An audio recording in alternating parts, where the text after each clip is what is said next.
All right, everybody. Hi, I'm Christy. And my name is Leslie. And this is our dad, who is here to supervise us during this message. But we are so glad you guys are here. Leslie and I, you're not seeing double. We are, in fact, identical twins. I know it's confusing, but yesterday we did something even more confusing. We got twin dogs. We both adopted twin dogs. We've got a photo. They're actually sitting in the service right now. They're very spiritual dogs. There they are. Simba moment over there, if you want to see it. But we'll be having a puppy dedication later. Puppy dedication. And we are still deciding on names. We're thinking Mark Clark and Kevin Thompson, since they fight so much. Just fight at each other, who has a better book, all that kind of stuff. But yeah, we are so glad that we are here today with you guys. That's right, and I'm Ray, I'm their dad, and very happy about that actually today. Just kidding.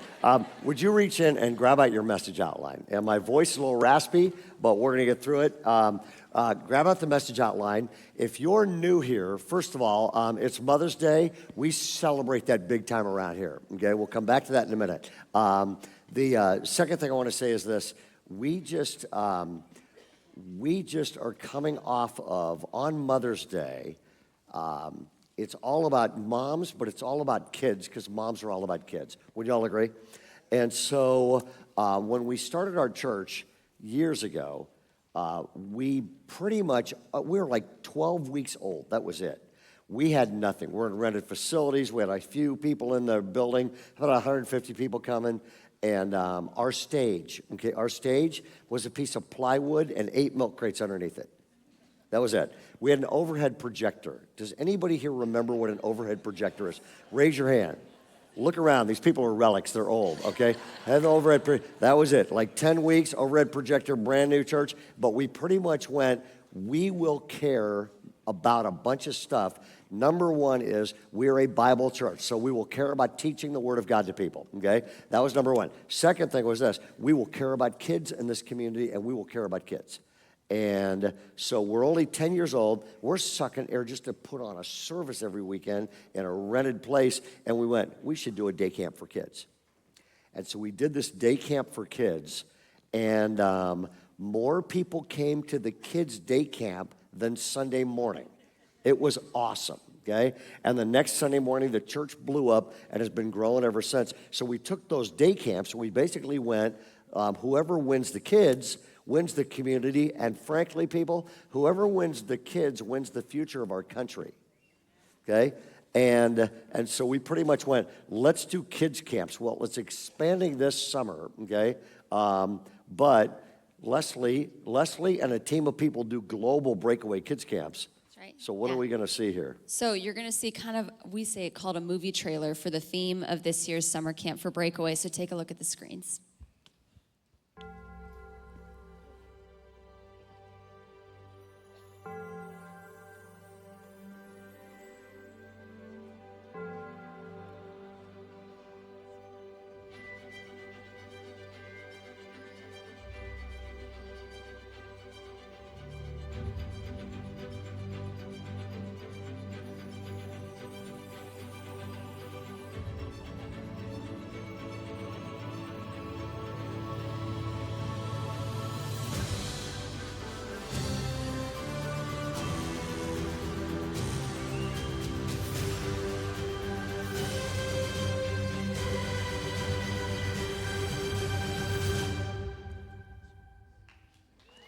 Yes, so that is Breakaway Kids Day Camps this summer, and our theme is Sky Camp, so kind of a fun, like Top Gun airplane theme. So the kids are gonna have a blast, and I want you to look at the screens. We've got an easy way to sign up. You can just scan that QR code, or that's also in your bulletin.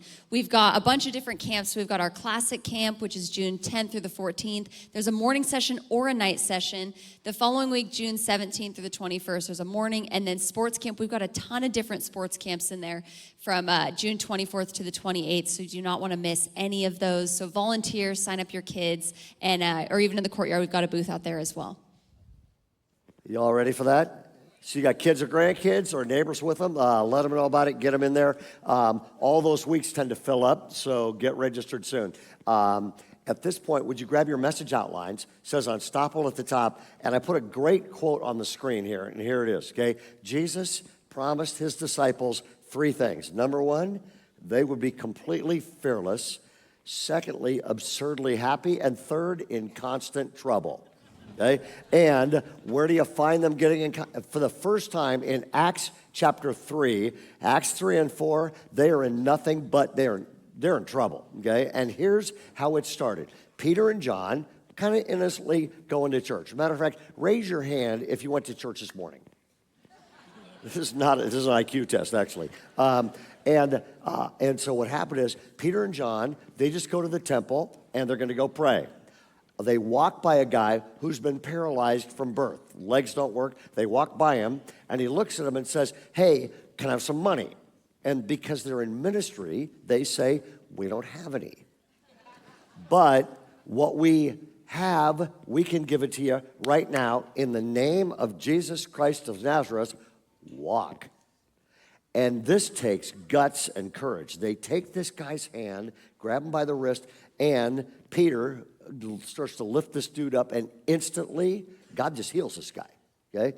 And his ankles and feet become strong, and he lifts this guy up, and it says he's walking and leaping and praising God. Well, that kind of stuff attracts a crowd.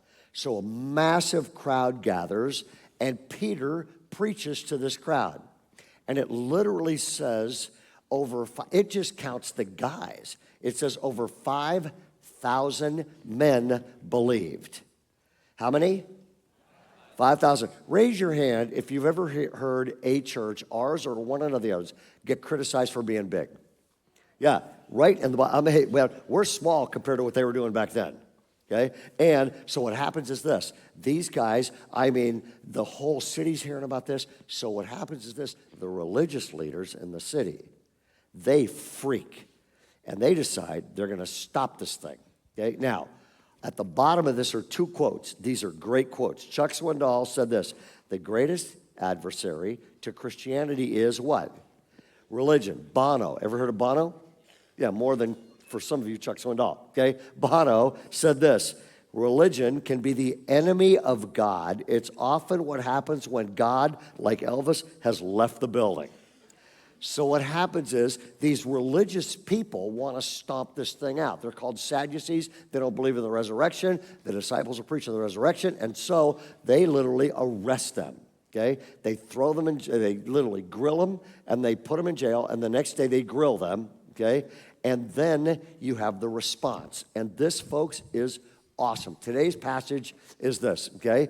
Here was their message. They say, they speak to these religious leaders, they answer them. Then it says this, salvation is found in no one else, for there is no other name under heaven given to mankind by which we must be saved. So they kind of wrap that up, and then it gives a commentary, and this is massive. Check it out.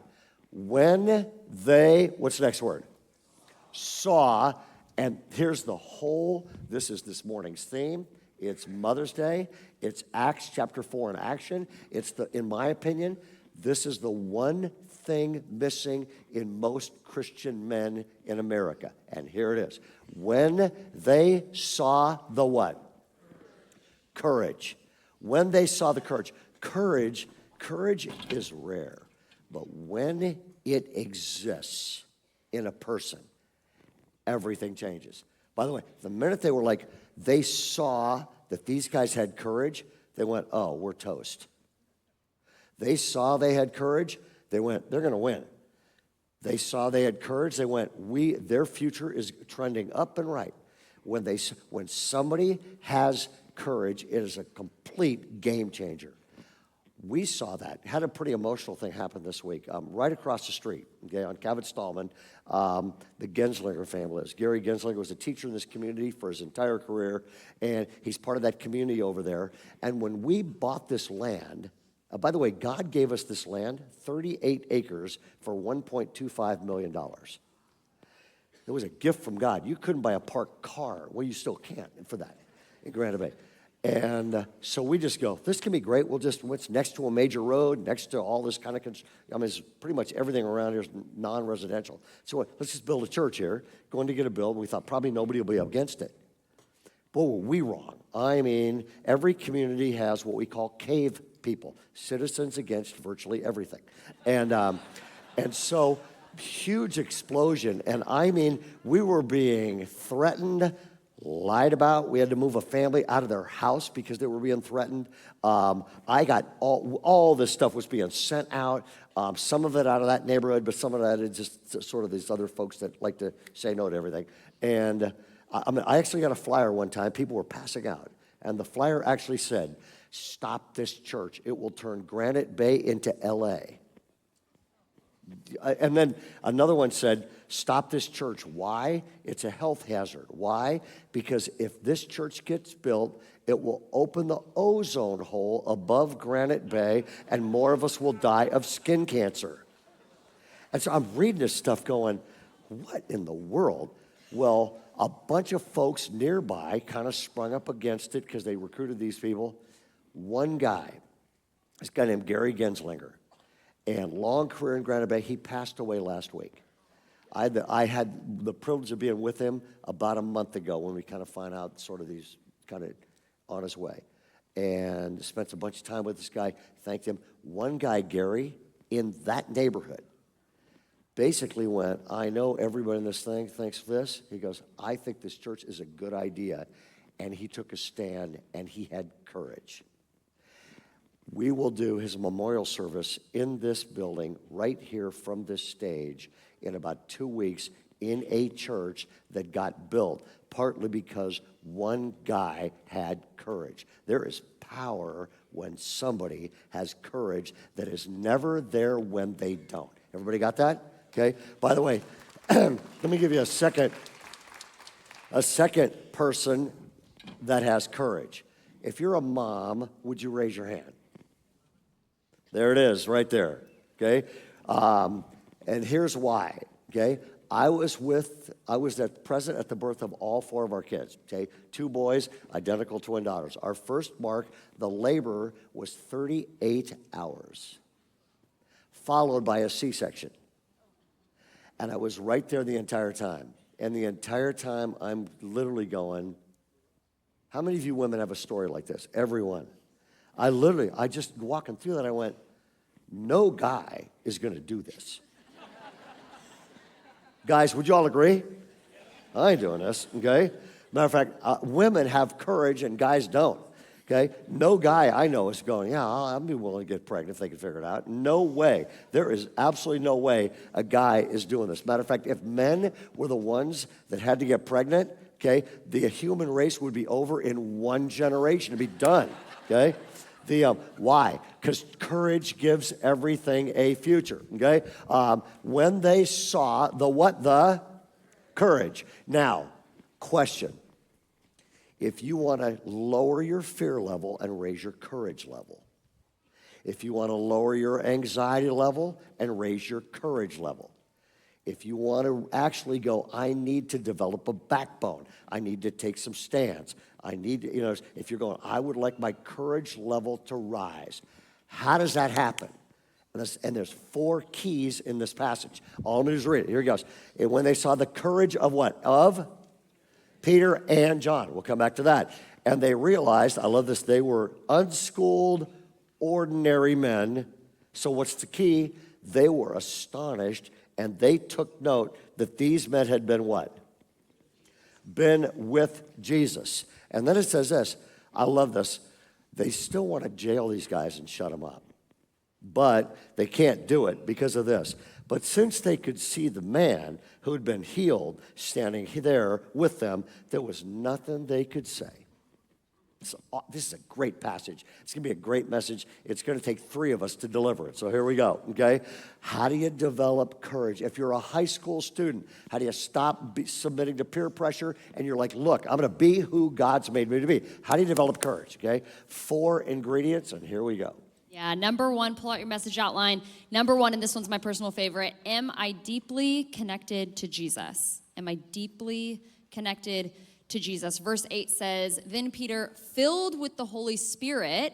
Now, I want to stop right there. What you are filled with matters. Everyone's walking in today filled with something. And so what are you filled with? Are you filled with fear, stress, guilt, like negative thoughts? You're filled with something. And to demonstrate this point, we actually have we need a volunteer, actually. Yes, volunteer we need a volunteer, and I'm going to volunteer Jordan Smith to come up on the stage. Up here. Give him a big round He actually of applause. doesn't know he's coming up for this, but bring him on up here. We're kind of gonna do like a little youth group throwback. Oh, you can run. Okay, yeah, that works. Come on up here. We're gonna do a little demonstration for this point we're about to make. Okay, Jordan, tell us what you do here at Bayside. I lead the Married with Kids ministry. Awesome. And what is your wife's name? Ashton. And is she the best mom in the world? She is. Yes, yeah. Good answer. Good answer. Awesome. All Okay, right, come stand in between us. Yeah, right here. And face towards the crowd. And all I need you to do is hold this cup of water with your right hand just like that. And just don't spill it, okay? Don't spill it. Yeah, during this. So this demonstration is kind of just going to demonstrate the point in Acts. Jordan. What the heck? I asked you Day. not to spill the water. Why did water spill out of that? She did it. Okay, you're just going to blame her. All right.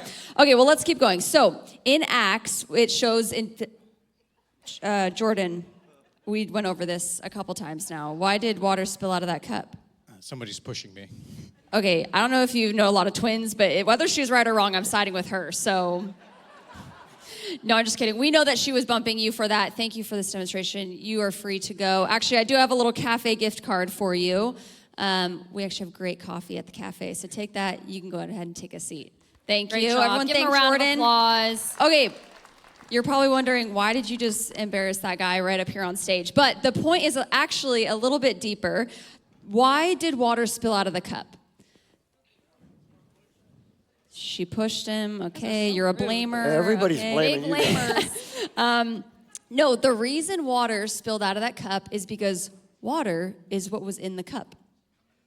Very profound. But no, seriously, if you think a little bit about it, if harsh, bitter water was in that cup and he got bumped, which he did, what spills out of the cup? Harsh, bitter water. But if sweet water was in that cup and he got bumped, what spills out? Sweet water. So most of us, all of us actually, get bumped in life, and what comes out of us? Maybe sometimes it's anger, resentment, fear, stress. Blame. We blame other people. But really what we need to look at is, hey, what is actually filling us inside of us? Because a lot of times we blame the person who bumped us when the only thing that they really did was reveal what was inside of us.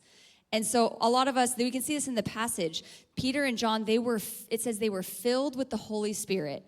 Now they got bumped, like to the biggest bump you could get. They went to prison for honestly just healing a guy. And so they went to prison, they got bumped, but what was filled in their life what came out was not anger, resentment, fear. They were filled with the Holy Spirit. And I think a lot of times, have you ever said the phrase, I know I have, you make me so mad. Like, you make me so mad. Well, actually, maybe if I was filled already with the Holy Spirit, with peace, joy, I think my response when someone bumps me or makes me mad, anger might not actually come out when you're filled with the right things. Right. Yeah, that's so good.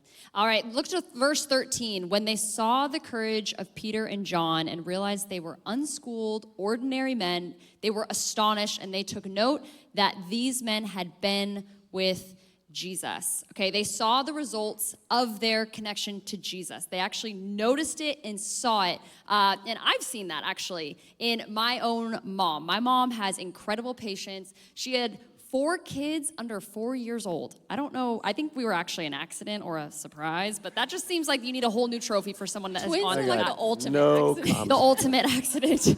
And we put our mom through the ringer, you guys. I'm sure a lot of moms can resonate with some of these examples. For instance, when I took my mom's brand new cell phone and we were going out to school and I put it on top of the car and I was like, I won't forget it. And then we back up and run over it. Or when Leslie and I discovered that we really liked the Flintstone fluoride vitamins, and we at 5 years old passed them back and forth for about an hour and just ate the entire bottle, and she had to call poison control.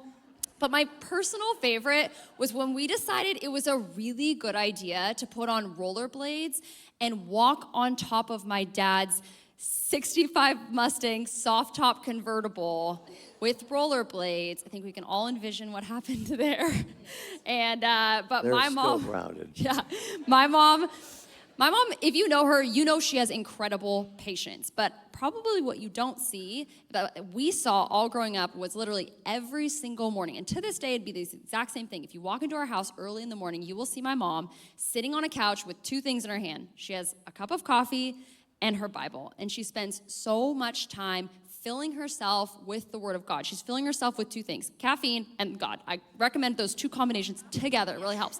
But she fills herself every single day with those things. And so when we bump her all the time, and I'm sure you moms have been bumped all the time, what's coming out of her is so much joy and patience. And I really think it's directly tied to how she was spending her mornings, which is so cool to see. And I think sometimes, at least this happens for me, and maybe it's happened for other people who've maybe grown up in the church, you've grown up around Jesus, talking about Jesus a lot. You wore the WWJD bracelets, and you just go, they preach, be like Jesus. Be like Jesus. And I think that it's really cool that that's a great thing to chase after. But I think sometimes when we decide to be like him, but not be with him, we end up becoming judgmental, angry, hypocritical Christians. But at least for me, when I spend time with him, when I be with him, I start to become like him. It's a natural response when you have time spent with Jesus. And I think that kind of takes a lot of the pressure off of like trying to be perfect, but actually he just wants you to be with him and he will transform you from the inside out. And I see that with so many people, but especially my mom. Shout out Mom on Mother's Day. But point number one, am I deeply connected to Jesus? By the way, that was brilliant. I'm going to take notes on you next time. Number one is this: am I deeply connected to Jesus? And by the way, I'd never heard this before. Kind of cool to hear stuff from your kids. Too many people are trying to be like him without being with him. That's brilliant, honey. So well done. Second one is this: if I need to raise my courage level, here it is. Am I strengthened by deep convictions? Am I strengthened, not opinions, am I strengthened by deep convictions? Now, quick question, you can write this down if you want, okay? Definition, what is a conviction? Y'all ready? Here it is. It's a deeply held belief that guides your life. What is a conviction? It's a deeply held belief that actually guides your life, okay? And where did that come from, and where do you see it here? Here it is, okay? They call him again, and I love this. They command them not to speak or teach at all in the name of Jesus. How do you think that's going to go for these guys? Verse 19. Then Peter and John, there they are again, reply this, and here, circle this question. This is a big deal. Which is right in God's eyes? That's the ultimate only question. Not what is right in a politician's eyes. What is right in the government's eyes? What is right? They just got one question. What's right in God's eyes? And they say this: to listen to you or to listen to him. You be the judges. As for us, we can't help speaking about what we've seen and heard. And so it says this, I love this. After further threats, they let them go. Here's what happened. By the way, all through the Bible, people have had to make up their minds. Daniel chapter 1, it says Daniel made up his mind. Okay? And at some point in the next, 15 or 20 years, Americans have to figure out, okay, am I going to let the government tell me what to do or God tell me what to do?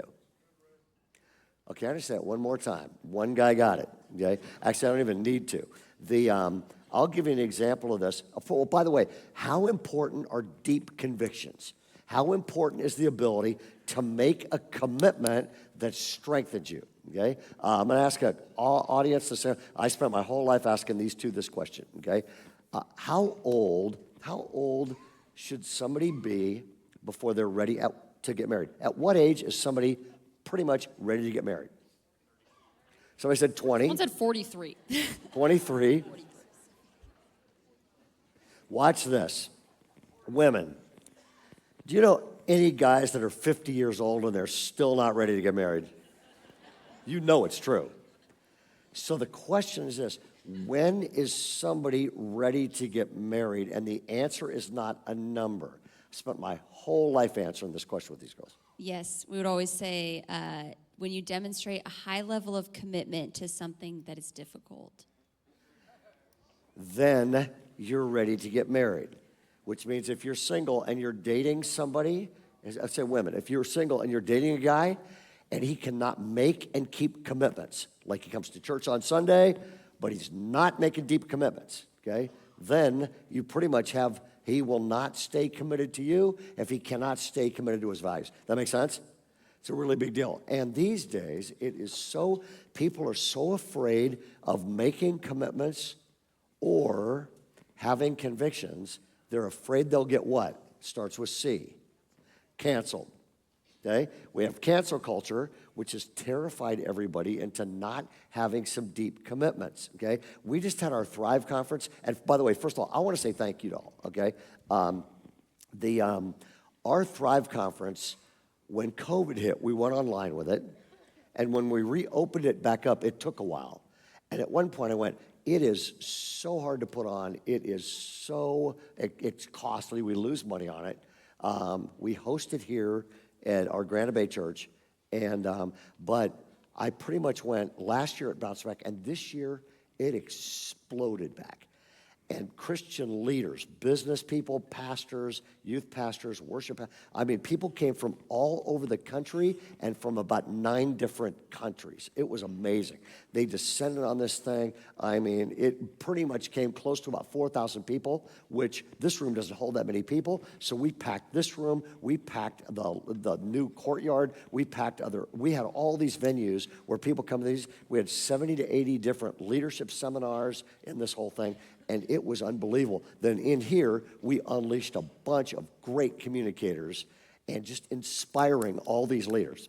And I want to say thank you to you all because you paid so we could buy this place, okay? Matter of fact, your convictions about tithing, okay, a lot of you have convictions about tithing, which is why this, by the way, if you don't yet, you will have convictions about tithing at some point. But because you built this place, that got to happen. Okay, and it was last week, and what happened is we have all these speakers that we contact. One speaker company contacted us, and they said, "Hey, Dr. Phil, he's just written a brand new book, and he's launched a brand new media company, and he's very concerned about convictions and stuff like that. Would you like to have Dr. Phil at Thrive?" And I said, if I can do an interview with him, absolutely. So Dr. Phil comes to Thrive.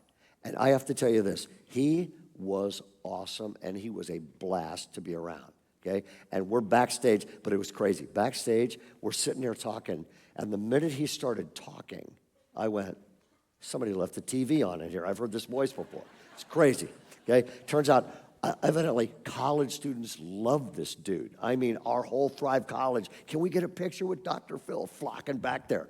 Who knew, okay? And so what happens is I interview him, and his new book is brilliant, okay? And he's got 10 things in there that we got to get them back.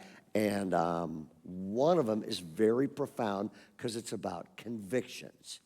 And here's what he says: be who you are on purpose, and don't let people change you.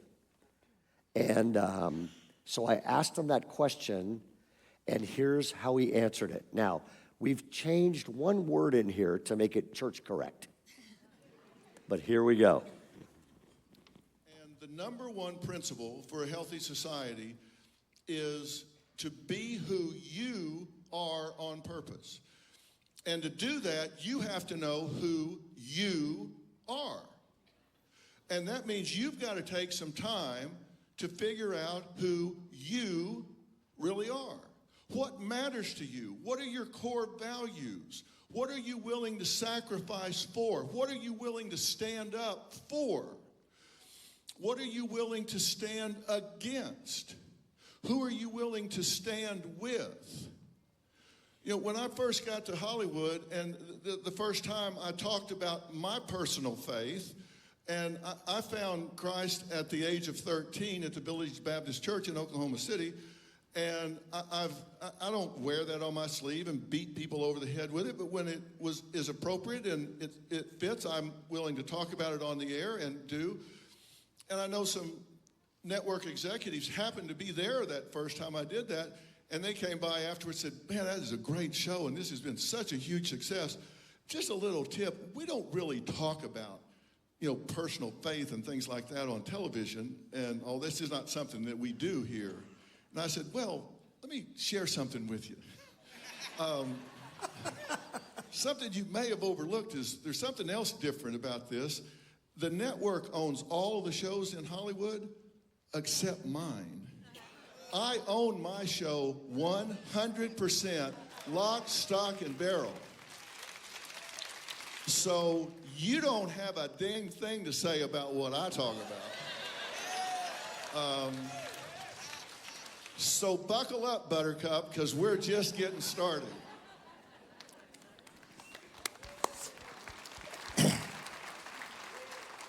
I got a phone call from a friend of mine who was driving up to Washington yesterday, and he's a vice president of a company up there, and he calls me and he goes, we're on I-5 driving back to Washington. I just listened to the Dr. Phil interview. I had to call you. It was incredible. If you want to hear it, here's how you get it, okay? Just text podcast to 56316. You can listen to it on your drive home if you want, okay? It was just an incredible, electrifying 40-minute interview with this guy. But one of the things I liked about him was this.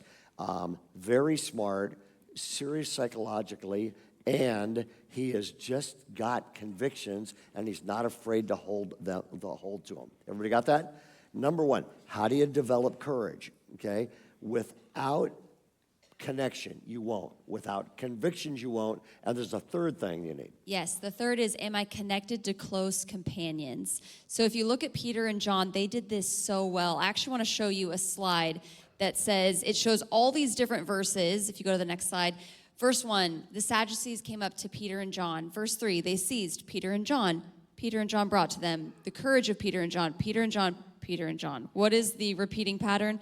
Peter and John together. So they did not want to do ministry alone. They did it together, and they knew that they would be more effective, probably, and more encouraged if they did this together. So this was a group mission. What I also love about the New Testament is that if you look at Jesus, he had 12 friends, 12 disciples. If Jesus, who was perfect, needed friends, so do we.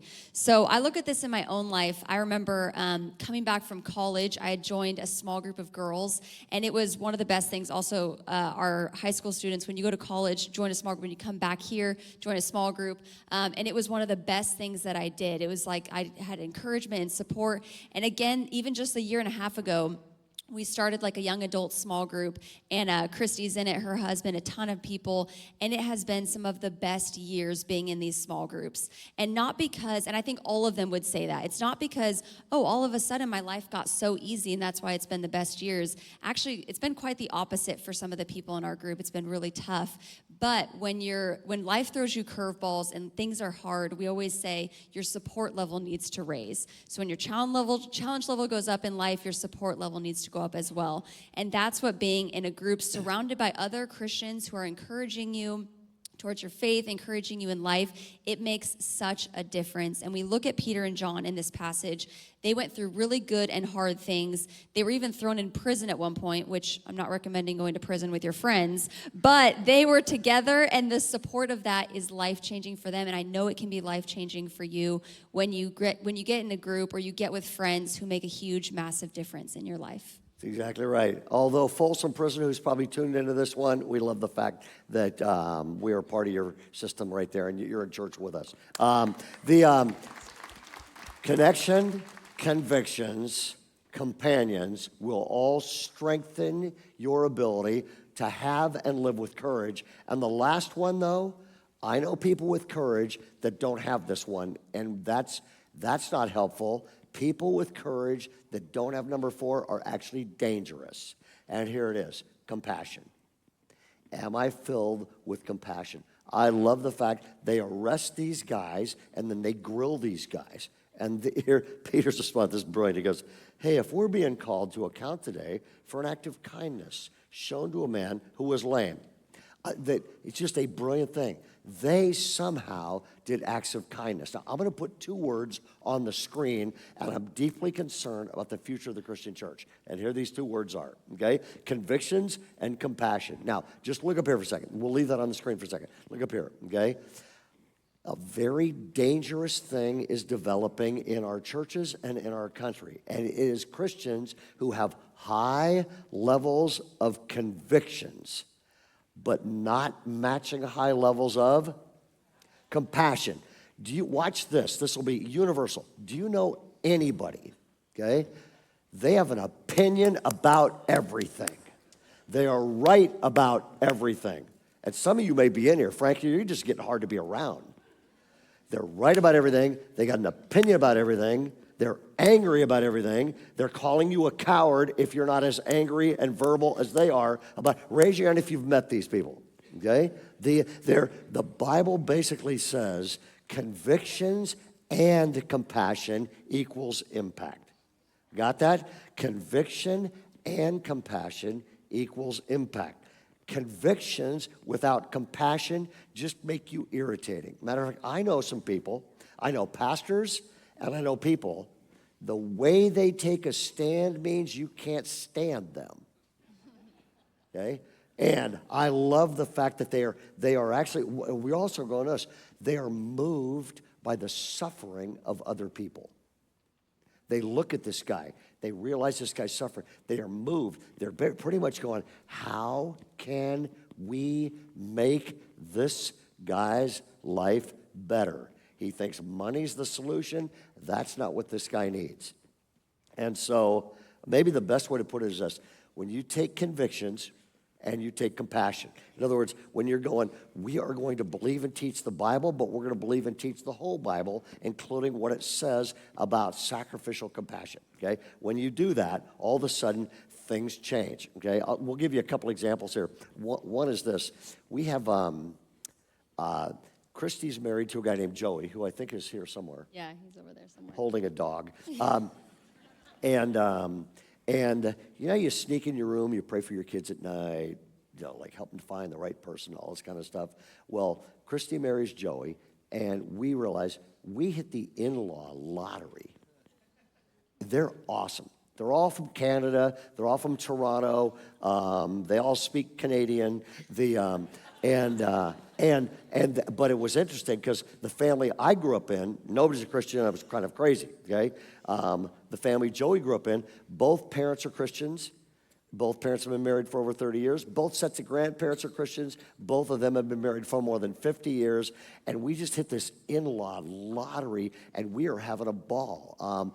Joey's parents were here all week for the Thrive Conference, and then they'll run back up and go run their company. And then we fly up there. When are we flying up next? August. Yeah, once a month we fly up, and we vacation together with their entire family and our family. Matter of fact, every time we do this, and we'll do this again in August, we play the American-Canadian Olympics. Which we always win, like good Americans. Yep. Good Americans. Canadians are 0 for Olympics with us. Go USA. But they're all, by the way, they're also watching this service, okay? And so would you say hi to them all? Pretty cool. And then, but we got a really cool thing happen with your father-in-law. Yeah, so my father-in-law texted our family this. He said, back on Christmas, he goes, "Merry Christmas. Here's a cool story. One of the guys on my team at work sent me a note this year that said that I'm such a hard guy to buy for and I never want gifts. He even called Deb to ask if there was anything that I had wanted. She agreed that I never want anything, so he says he remembered me telling him about a month ago about the trip you and the team took to Folsom Prison to do your leadership event. He's not a Christian, but he was so intrigued by the story of the work that you're doing there that he said he sent a donation to the Folsom work on my behalf as my Christmas gift. How cool is that? Your work at Folsom is impacting non-Christians here, even in Toronto." Yeah, cool. Launching things, act of compassion. Matter of fact, we saw this last night, or Friday night. It's called Enchanted. You saw a video about it. Where'd that get triggered from? A few years ago, we had just launched a ministry on this campus that takes care of special needs kids. And we have all kinds of stuff for them. And I had walked out, it's probably 10 years ago, walked out in the courtyard, and a woman stopped me and said, Pastor Ray, can I talk to you for a second? I said, sure. And she got choked up, all teared up, and she said, I just want to say thank you for starting this church. And I said, why? She said, my son has special needs, and love him, but it can be challenging. And she said, I just wanted to tell you our old church told us never to bring him back because it was a problem. Which means the church told me my son was a problem. And she said, you actually want him here. And I said, I got choked up. And when I was done being choked up, I said, it would have been worth everything we went through to build this church just if your son were the only person here. Because everybody matters to God. That then, Scotty Shaw's people built this amazing, flourishing ministry, and Friday night. Yes, so that is a picture of it. We did a whole prom for teenagers and young adults with special needs, and we had 250 guests, over 350 parents, which they were all sitting in the stands watching, and then over 250 dates. So a bunch of volunteers came to be dates, and I mean, it was awesome. Some of the girls had like 3 dates to prom, like 3 guys walking them down. I'm like, I never had 3 dates to prom. I'm glad you never had 3 dates to anything. But it was so cool, and they had a whole DJ up here. I mean, it was the coolest prom you've ever seen. But I just love, also, the last photo we have is a picture of the Sac State whole football team came to volunteer right at Enchanted. So it was a pretty awesome event. Very cool. So, back to the Bible, they go, we're being called to account today for an act of what? We have thousands of people in here. Can you imagine what would happen to the world if we all did an act of kindness? And we all got rid of I'm just a teenager, or I'm 80, or whatever you are, okay? Or I'm a guy, whatever it is, okay? Can you imagine what would happen in this world if we all did an act of kindness? So I thought we'd unleash you to do that this morning. I have a guest here that's kind of unlike anybody we've ever had on the stage. His name is Peter. Would you give them a huge 945 Bayside welcome?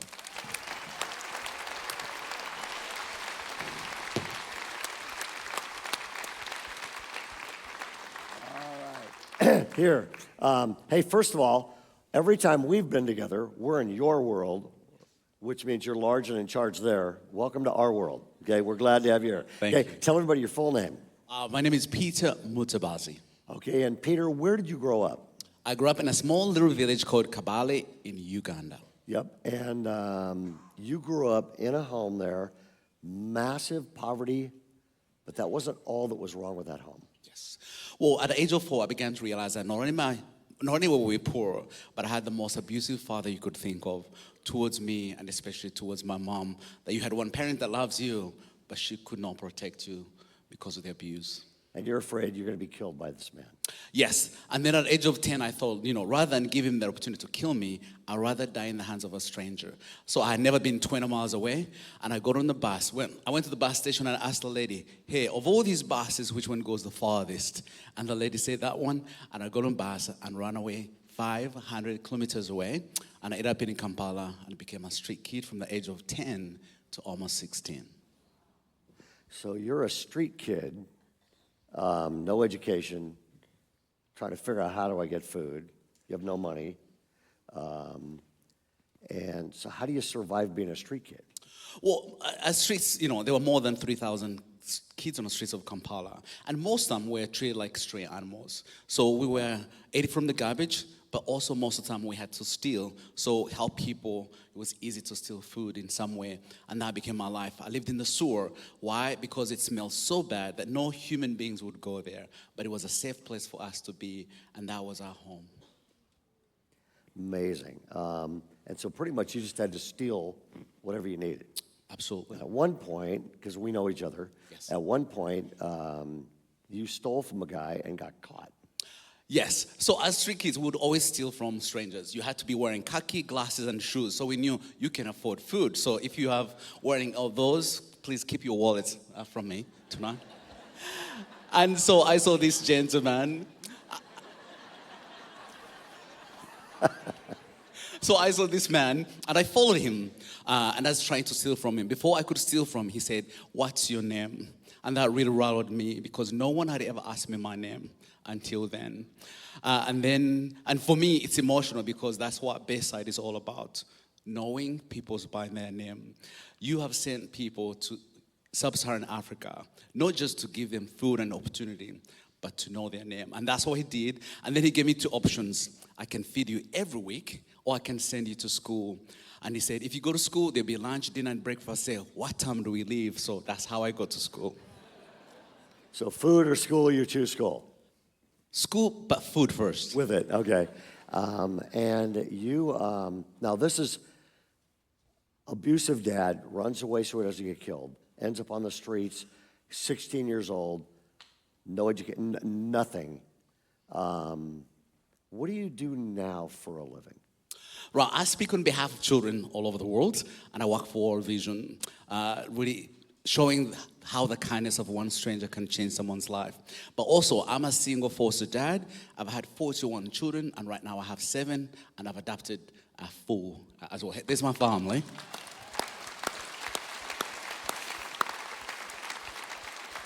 And would you all grab this out? Everybody grab this out. This is called Act of Kindness Mother's Day Weekend.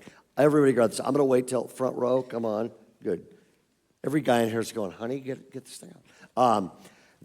Would you all get this out? Teenagers, grab this thing out. Or just get your phone. It's just as easy. And because you can grab that QR code. Where do you live now? I live in Charlotte, North Carolina. Okay. How many kids have you sponsored like this? 14 children. 14. Correct. And foster kids and 4 kids you've adopted to give them a future. Correct. Okay. That's called active kindness on steroids. And so here's what we want to do. Okay. We did this last week. And by the way, there's 3 groups of people. We did this last week, and a bunch of you were here and did it. Okay. Matter of fact, last week, 1,700 kids were sponsored and given a future. Okay. That's amazing. The other thing is this. We didn't know this till you told me yesterday. Bayside Church, you are the #1 child sponsoring church in the world. Okay, so thank you. Okay, and so some of you here last week and you sponsored a kid along with 1,700 others. Okay, Wednesday of last week, your pictures went up in sub-Saharan Africa, and you were all picked. They have 1,000 more kids this Wednesday. They're going to gather, okay? So some of you were here last week, and you didn't sponsor a kid, okay? And I'm not going to have you raise your hand, okay? And then a bunch of you, about a third of you, weren't here last week, or about a third of you are going, well, I'm a teenager, and I didn't have access to my parents' credit card, okay? Go get that after the service. And so we're going to ask you to sponsor a kid, okay? And you can do 1 or more, but if you have a phone out, it's very easy, okay? The difference, it's called Chosen. Why is it called Chosen? Well, like me, most children in sub-Saharan have never been able to pick up a pair of shoes or clothes or anything. So for the first time, before you'd go to the lobby and pick up a child you wanted, but World Vision thought, what if we could give dignity to the children that have never been able to choose, give them the opportunity to be the one to choose their own sponsor. And that's why we love Bayside, that they sent their team to Sub-Saharan. Right now they are there, and there's more than 1,000 kids that are still waiting to choose someone. So we want to give them an opportunity to choose. So on Sunday, you get to know who chose you and why they chose you. That's right. So here's what's going to happen. We're going to wrap this service up. You can stay sitting down here, get that QR code, we'll leave it on the screen, or you can get it right off this card, okay? You can sponsor kids. Some of you going, oh man, I don't know if I can afford it. I live in Granite Bay. Yeah, that's why. Or you're going, I don't know if I can afford it. How much is it, okay? It's $39 a month. You can do it for a year. You can do it for longer if you want, okay? If you're going, how much is $39 a month? It is about 4 trips to Starbucks. Some of you do that every day. Or it is 1 bucket of popcorn in a movie theater. or $39 a month with our current government would be the price of gas in 2 years, a gallon of gas. So what do is this. You pretty much go, I can do that, we can do that, and what will happen is this. You either sit there and do it and you take a picture of yourself on your phone and send it in, or the cool thing is this. We just went out, filled out the thing, went in line, and last week we shot, our family took a picture and we sponsored a kid, okay? And what happened is last week we got a picture, you will get this, we got a picture of the kid that picked us, and here it is. And so what's going to happen is this week, 1,000 kids are going to gather on Wednesday, okay? And your pictures will be there, and they will be printed. See all those pictures behind there? Your picture will be hanging there, and a kid will get the power to go and choose you. Then you will get, next week, next Sunday, it's Reveal Sunday, right? Next Sunday, you show up, and we'll have those clothesline kids all over the place here. And just like they picked you, you will find your picture, go up and take your picture, and there will be a packet with it with a picture of your kid and information from that kid directly to you. Is this awesome or what? Okay? So rather than go on and wrap this up, I'm just going to wrap this up real matter of fact, okay? Number one is this. I can't think of a better thing to do on Mother's Day than ask every person in here to do an act of kindness. I can't think of a better thing to do on the day in Acts 4 where it says they did an act of kindness than to ask everybody to live out what the Bible says, an act of kindness. And the last thing I want to say is this. Peter, I want to thank you, my friend. You have courage. And you've given your life some amazing things and walked out of some really things. The other thing I want to say is, you'll be in the lobby. If people you want to say hi to this guy, take a picture with him, whatever, find more about him on his ministry, that'd be great. The last thing I want to say is this. Girls, you guys, Chuck, I'm talking about this. You guys are an incredible gift from God to your mom and me, and there's nothing better than getting to do this with you on Mother's Day. So love you guys. God bless. Don't leave this camp without sponsoring a kid. Have a great Mother's Day.